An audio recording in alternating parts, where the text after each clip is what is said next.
शादी नहीं करनी थी तो मना कर देती, मार क्यों डाला। दोस्तों ये सवाल काफ़ी लंबे समय से चर्चाओं में है और जिस तरीके से पुणे में सिया केतन कांड चल रहा है, जिसमें सिया नाम की एक लड़की पर आरोप है कि उसने अपने मंगेतर की हत्या कर दी। कई सारे वीडियोस मेरे को कुछ लोगों ने बोला कि आपने इस विषय पर वीडियो क्यों नहीं बनाया, क्योंकि यदि इस वीडियो जितने भी तमाम वीडियो चल रहे हैं मैंने देखा उसमें, और जिस तरीके से ये घटना हुई उसके बारे में काफ़ी सारे हिंदी, अंग्रेजी और मराठी समाचार पत्र या जो वेबसाइट्स हैं पुणे से, उनका मैंने जब स्टडी किया तो बहुत कुछ चीज़ें निकल कर आई।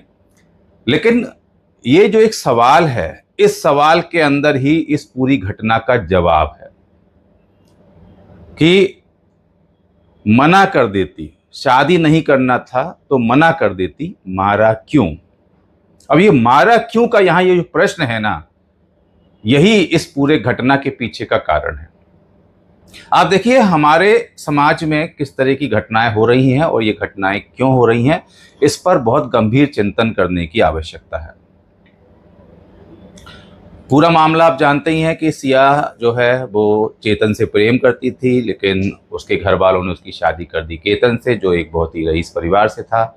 और सिया को कहीं से भी पसंद नहीं था केतन। अभी तक कई बातें निकल के आ रही हैं, कहीं समझ में आ रहा है कि वो टकला था, वो हकलाता था, उसके अंदर ये कमी थी, उसके अंदर वो कमी थी।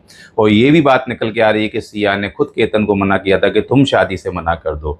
लेकिन यहाँ सवाल ये उठ रहा है कि सिया ने खुद अपने माता पिता से मना क्यों नहीं किया कि मैं केतन से शादी नहीं करूंगी, मैं शादी अपनी मर्जी से करूंगी। एक माता पिता के सामने यदि एक लड़की को आपने आगे बाहर निकलकर एक मॉडर्न लाइफ जीने का अधिकार और स्वतंत्रता दी है, तो आपने उसे यह कहने का हक क्यों नहीं दिया कि वह अपने मनपसंद जीवन साथी के बारे में आपसे चर्चा कर सके। कहीं ना कहीं यही सवाल कि शादी नहीं करनी थी तो मना कर देती, मारा क्यों। शादी नहीं करनी थी लेकिन माता पिता से मना नहीं कर पाई, इसलिए मारा। ये बहुत कड़वा सच है जो हमारे पूरे समाज में इस समय दीमक की तरह फैल रहा है। हकीकत यह है कि तमाम माता पिता चाहते हैं कि उनके बच्ची की शादी उनके मर्जी से हो, नहीं तो समाज में वो मुंह दिखाने के काबिल नहीं रह जाएंगे। लेकिन यदि ऐसा है तो कहीं ना कहीं ये आपके परवरिश में भी कमी है, क्योंकि या तो आप उसको पूरा के पूरा स्वतंत्रता दीजिए, और आप यदि वो कहीं अपने मनपसंद जीवन साथी चुन रही है तो उसमें भी आप सहमति दर्ज करें, देखें, और कहीं ना कहीं उसका ऐसा विरोध न करें कि वो लड़की इतनी बड़ी घटना करने पर मजबूर हो जाए। क्योंकि ऐसी क्या परिस्थितियां रही होंगी, ऐसी क्या परिस्थितियां बनी होंगी जिसके चलते सिया को यह कदम उठाना पड़ा। क्या सिया के पास कुछ और भी ऑप्शंस थे, विकल्प थे? क्या सिया के पास यह विकल्प था कि वो अपने पेरेंट्स से कह सके कि मैं यह शादी नहीं करना चाहती? क्योंकि सवाल वही, शादी नहीं करना था तो मना कर देती। क्या वह अपने माता पिता से मना कर पाई? माता पिता से मना कर पाई तो क्या माता पिता उसकी बात मानते? और यदि नहीं मानते या किया हो और नहीं माना, तो क्या इस हत्या में सिया के माता पिता भी दोषी नहीं हैं, जो जबरदस्ती अपने लड़की की शादी उस पुरुष से कर देना चाहते थे? और ऐसी तमाम घटनाएं पूरे देश में जगह जगह से निकल कर आई हैं, जहां माता पिता ने जबरदस्ती अपनी लड़की की शादी की है, लेकिन इस जबरदस्ती की शादी को न तो लड़की चला पाई और ना ही समाज इतना मजबूत था। क्योंकि देखिए पुराने समय में शादियां क्यों चलती थी मैं आपको बता दूं, उसकी बड़ी कड़वी हकीकत है। क्योंकि पुराने समय में समाज का दायित्व होता था, समाज का दबाव होता था।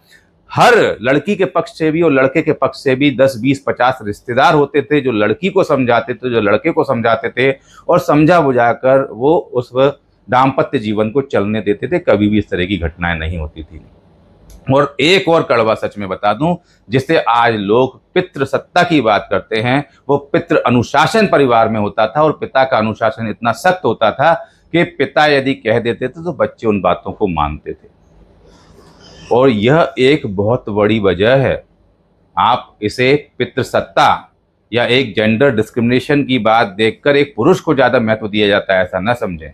एक पिता के भी कई बार सपने होते हैं कि वो अपने बच्चों से प्रेम करें, उन्हें पैम्परिंग करें, लेकिन वो अपने भावनाओं का गला घोंटकर शक्ति दिखाते हैं और उस शक्ति को पितृसत्ता का नाम दे दिया जाता है, जबकि हकीकत में वो पितृ अनुशासन होता है।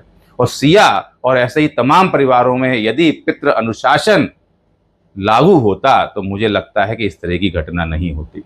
हो सकता है कि मेरे विचार बाकी वीडियो से आपको अलग लग रहे हों, लेकिन मैं वो हकीकत बताना चाह रहा हूँ, क्योंकि मैंने ऐसे तमाम सारी घटनाओं को बहुत बारीकी से अन्वेषण किया है, विश्लेषण किया है, और ये पूरा जो कांड था उसका भी विश्लेषण कर रहा हूँ, और काफ़ी सारे सिया के दोस्त वगैरह की जो अभी स्टेटमेंट्स आए या अखबारों में छपे हैं उनका भी मैंने स्टडी किया है।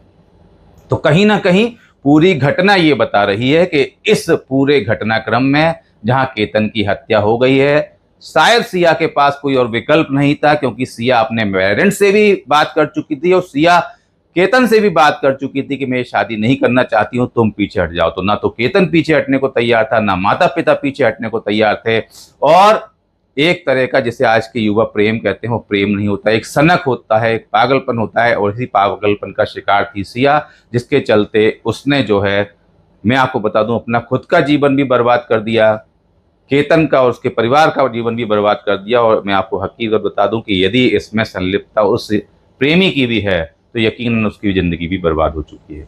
तो ऐसी तमाम घटनाएं जिसमें एक लड़की अपने जिद के आगे, अपनी सनक के आगे कई परिवारों को बर्बाद कर देती है, उसी तरह का एक ये मामला है। और मैं समझता हूँ इस मामले के बाद भी हमारे समाज को सबक लेने की ज़रूरत है कि या तो हम उस पितृ अनुशासन में वापस पहुँच जाएं जहाँ एक पिता की शक्ति हो और उसके निर्णय सर्वमान्य हो, चाहे माता भी हो सकती हैं कई परिवारों में, मेरे घर में भी माता रही जिनके निर्णय ही सर्वमान्य होते थे, तो वहां पे भी कोई बुराई नहीं है, लेकिन घर में अनुशासन की आवश्यकता बहुत होती है।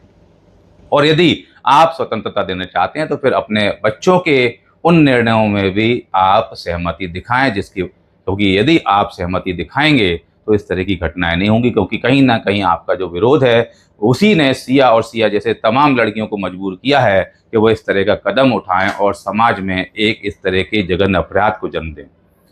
तो ये पूरा मेरा विचार था। कैसा लगा आपको ये विचार? यदि आपको समझ में आया तो नीचे कमेंट करिएगा, और आप अपने विचार भी रखें कि क्या कारण है इस तरह की बढ़ती घटनाओं का हमारे देश में और किस तरीके से इनका समाधान हो सकता है। अगले ऐसे ही संवेदनशील मुद्दे पर फिर आपके सामने आऊंगा। जब तक के लिए नमस्कार, जय हिंद, और देखते रहिए द इंग्लिश पोस्ट।